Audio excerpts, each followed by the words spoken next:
ውድ የእነት ሚዲያ ቤተሰቦች እንዴት ቆያችሁ? የሰዓቱን መረጃ ይዘላችሁ ቀርበናል። እናንተ ሰብስክራይብ ያደርጋችሁ አብራችሁ ቆዩ። በምስራቁ ቀጠና እንደዚሁም በኢትዮጵያ ውስጥና የሀገር ውስጥና የውጭ አዳዲስ መረጃዎች ይዘናል። ሰብስክራይብ ያደርጋችሁ። ኢራን የክላስተር ቦምብ በእስራኤል ላይ መጠቀሟ ብዙዎችን እያነጋገረ ነው የሚገኘው። ይህ የክላስተር ቦምብ እጅግ አደገኛ የሆነና አንዴ ከተተኮሰ በኋላ ወደ ታርጌቱ ሲደርስ ወደ በርካታ ቦምቦች የሚበታተን ነው። እንግዲህ በውስጡ በርካታ ቦምቦችን የታጠቀና ታርጌቱ ላይ ሲደርስ ብትንትን ብለው ወደ ታርጌታቸው የሚደርሱ ናቸው። እጅግ አደገኛ ነው። ይህ ቦምብ በ2008 ዓ.ም ጥቅም ላይ እንዳይውል የታገደ መሳሪያ ነው። ነገር ግን ኢራን በእስራኤል ላይ መጠቀሟን ተከትሎ ብዙዎች የሚተናገሩበት ነው የሚገኘው። እስራኤልም ይህን ክስ አቅርባሽ የተባለው ለመንግስታቱ ድርጅት ቪዲዮን ጋብዛችኋል። እጅግ አደገኛ ነው። የእስራኤል የአየር መቃወሚያዎችም በከፍተኛ ሁኔታ ሲቸገሩ ነበር በዚህ ሚሳኤል የተባለው። ቪዲዮን ልጋብዛችሁ፣ ሰብስክራይብ እያደረጋችሁ አብራ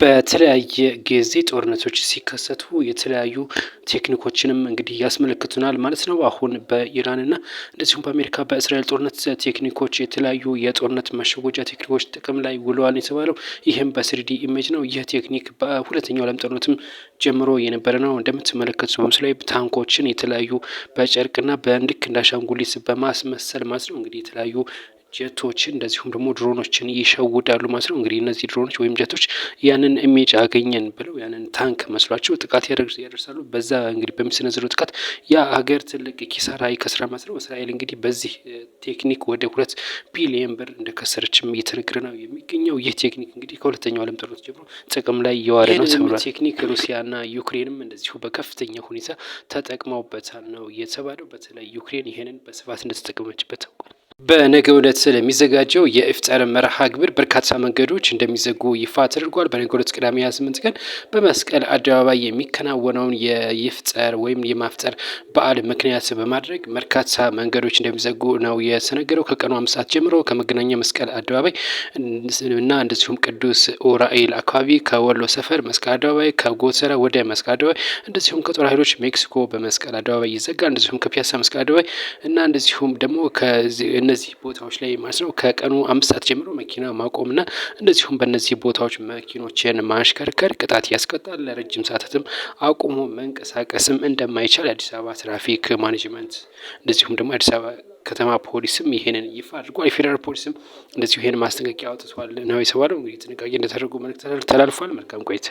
ሱዳን ለኢራን ወታደራዊ ድጋፍ ለማድረግ ፈቃደኛ መሆኗን ይፋ አድርጋለች። የሱዳኑ መሪ ጀነራል አልቡርሃን ናቸው ይህንን እየተናገሩት። አሜሪካና እስራኤል በኢራን ውስጥ በእግረኛ ወታደር የሚገቡ ከሆነ ሱዳን ወታደሮቿን ወደ ኢራን ትልካለች ሲሉ ነው የገለጹት። የኢራን መንግስት ፈቃደኛ ከሆነና ወታደር ይላክልኝ ብሎ ከጠየቀን እኛ ፈቃደኛን ለመላክ ሲሉ ነው የገለጹት። እንግዲህ ሱዳን እርስ በርስ የምታመስ ሀገር እንደሆነች ይታወቃል። እናም እንግዲህ ሌላ ሀገር ላይ ሄዳ እርዳታ አድርጋለሁ ማለት ብዙዎች የተናገሩበት ነው የሚገኘው። እንግዲህ ለኢራን ድጋፍ የሰጡ ሀገራት የተበራከቱ ነው የሚገኙት። እንደዚሁም ቡርኪና ፋሶም ወታደር ልካለው ማለቷ ይታወቃል። ሰሜን ኮሪያም እንደዚሁ እንግዲህ ማለቷ ይታወቃል። አሁን ደግሞ ሱዳንም ብላለች። ሌሎችም እንደዚሁ ውስጥ ለውስጥ አንዳንድ ሀገራት የሚደግፋሉ። ነገር ግን ጦርነቱ አሁንም ተባብሶ ነው የቀጠለ ያለው። አዘርባጃን በኢራን ላይ ጥቃት ለማድረግ ዝግጁ መሆኗን ነው እየተነገረ የሚገኘው። በዚህም እንግዲህ ከፍተኛ የሆነ ጥቃት ለማድረስ ሙሉ ለሙሉ መጨረሷንም ነው የተነገረው ማለት ነው። ጦሯንም ወደ ድንበር አስጠግታለች ነው የተባለው። እንደሚታወቀው በአዘርባጃን ላይ ኢራን የድሮን ጥቃት አድርሳ እንደነበርና በርካቶችን መቁሰላቸው ይታወቃል። ከዚህ ጋር በተገናኘ ነው እንግዲህ አዘርባጃን ጦሯን ወደ ድንበር ያስጠጋቸው። እንደዚሁም እበቀላለሁም ስትል ነው የገለጸችው። እንደዚሁም ኢራን ሽብርተኛ ናት ማለቷም የሚታወስ ጉዳይ ነው። ይህ እንግዲህ የአረብ ሀገራትም ይሄንን እንግዲህ እንደሚቀላቀሉም ጭምር ነው። የተባበሩት አረብ ኤሚሬትስም ከፍተኛ የሆነ ጉዳት ደርሶባታል። የነዳጅ ማጣሪያ ሙሉ ለሙሉ ተመቷል። እሷም እንደዚሁ በቀላለሁ ስትል ነው የተነገረው። ሀሰተኛ የትምህርት ማስረጃ ሲያዘጋጁ የነበሩት በቁጥጥር ስር ውሏል። በአዲስ አበባ ነው በቁጥጥር ስር እየዋሉ የተባለው። ከደላሎች ጋር ነው እንደዚሁም ለመስራት ሲነጋገሩ ነው በቁጥጥር ስር እየዋሉ የተባለው። በርካታ ሀሰተኛ ማህተቦች እንደዚሁም ላፕቶፕና የተለያዩ ጉዳዮች አብረው ተገኝተውባቸዋል። ማስረጃዎችም ጭምር ማለት ነው። እንደምትመለከቱ እንግዲህ የተለያዩ የትምህርት ማስረጃዎችም አብረው ነው በቁጥጥር ስር እየዋሉ የተባለው። እነዚህ ግለሰቦችም ፖሊስ በቁጥጥር ስር አውሎ ምርመራ እያደረገባቸው እንደሆነ የሚነገረው። እንግዲህ ሀሰተኛ የትምህርት ማስረጃ በከፍተኛ ሁኔታ ይስራጭም እንደሆነ ጭምር ነው ፖሊሲ በዚህ ጉዳይ አያይዞ የገለጸው።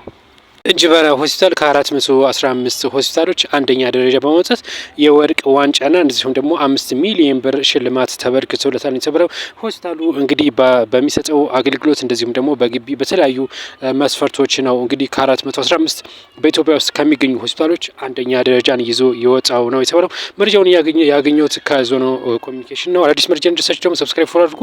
ለሆስፒታልም እንኳን ደስ አላችሁ በሏቸው። መልካም ቆይታ።